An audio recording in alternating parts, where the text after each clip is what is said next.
Brothers and sisters, the horror of the transatlantic slave trade and how the South became the leader in production of cotton, and the Delta in Mississippi was the greatest cotton producing part of earth on the planet. You see, give me a mic so I can walk a little. That's right. That's right.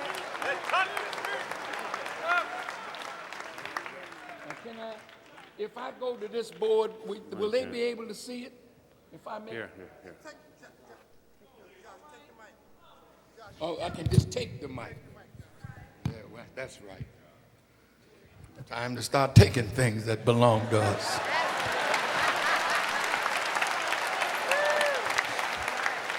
Now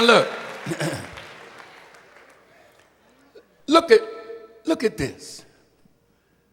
Black folk picking cotton.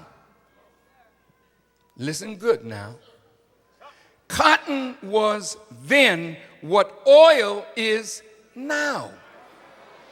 The largest producer of oil in the world are the rich ones, and the strategic interests of America means in order for them to rule, they have to link with where the oil is coming from and take it or maneuver to get it, but they must have oil.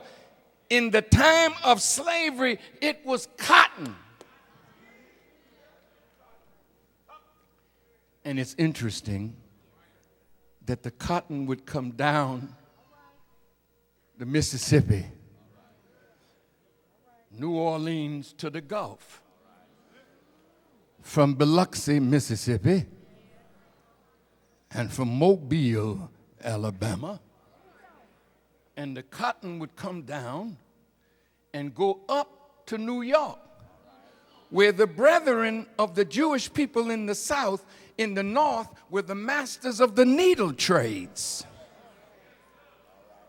And they had their brothers also in the South taking the lint from the cotton and producing cloth through weaving. But these were Jewish people owning the land. They were the majority. They were the merchants. They were the traders. They knew how to hook up with their brethren in the North. And they would send raw cotton to the mills in England, in Manchester, Leeds, and Bristol, and the British would turn it into cloth and then sell it all over the world. So from cotton, the South became rich. From cotton, it fueled the Industrial Revolution in the North. From cotton, the Rothschilds became rich.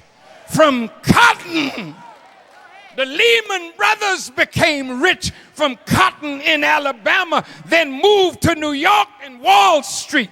I know the truth, and somebody got to tell it or die trying.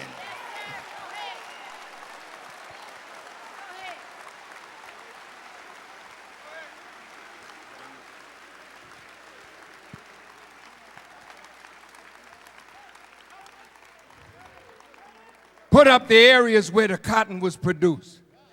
Put it up. Put it up. I know the brothers, yeah, bless your heart. They'll find it. I hope I don't have to wait. Time is running. I want you to see where this cotton, is that, no, that's not the one. That's not the one. Come on now. It's all right, but it's not the one I'm looking for. Here you go. Now, this is cotton. North Carolina, Tennessee, South Carolina, Georgia, Alabama, Mississippi, Arkansas, Louisiana, Texas. You see all these heavy black dots? Can you see them black dots? Those black dots represent Jewish bank owners and founders. Now look at the dots. These heavy dots, Jewish banks.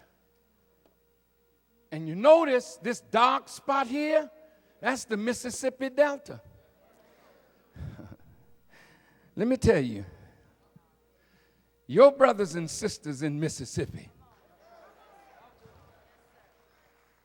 my brothers and sisters, even right to this moment that I'm talking to you, some of our brothers and sisters are still in slavery in Mississippi, in Alabama, in Louisiana.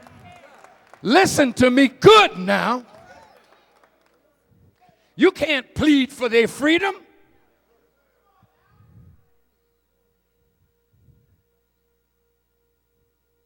Ain't nobody gonna be angry with us for freeing our people from virtual slavery. There's a movie, a CD that I saw today. It's called The Cotton Picking Truth.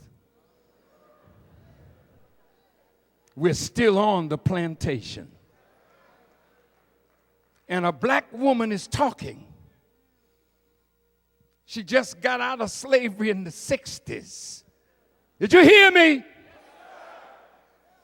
She talked about how they raped her mother. And she was 5 years old. And how they raped her. Oh, man. This is from her lips. People on large tracts of land in Mississippi, way out in the rural district, but our people sitting there, working there, living there with nothing. This woman says she lived in a barn. She had no place to lay her head. She was sleeping on hay. Oh, Lord.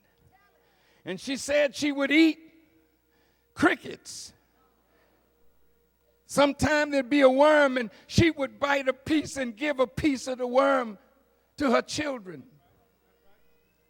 Anything that came in front of them, they had to kill it in order to eat.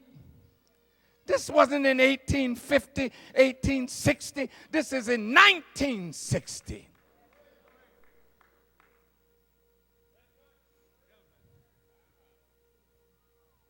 Let's go to this board again.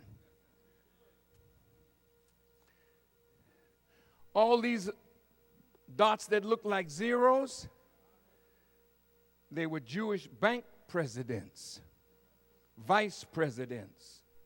But these holy black dots are the bankers. Now, you get that book, all of it is documented in there. We have the names of the bankers. Lord have mercy. See, the messenger of God said, anything you want to find is written in a book. But if we don't read, how will we know? The research society in the nation researched it. And now we're going before the world with it. Why? What's the purpose? I'll tell you that in a minute. You see all these little dots here? Little dots. Look like somebody got measles. See, these are the stores of the merchants on the plantation. That while you were working on the plantation, you couldn't buy from nobody but the owner of the store on the plantation. You would pick the cotton, and you would get your bacon or whatever you needed from the store, and they would write it down in a book. And by the time the harvest season had come, you go back to get your pay. You find the manipulation of the books that you still owed money. So you had to stay on the plantation. Listen, they forced black people back on the plantation. It's going on now.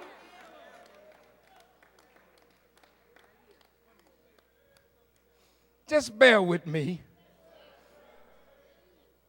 Look, from these little stores, they became rich because everything the black person on the plantation needed, when slavery was over, they had to get it from the store.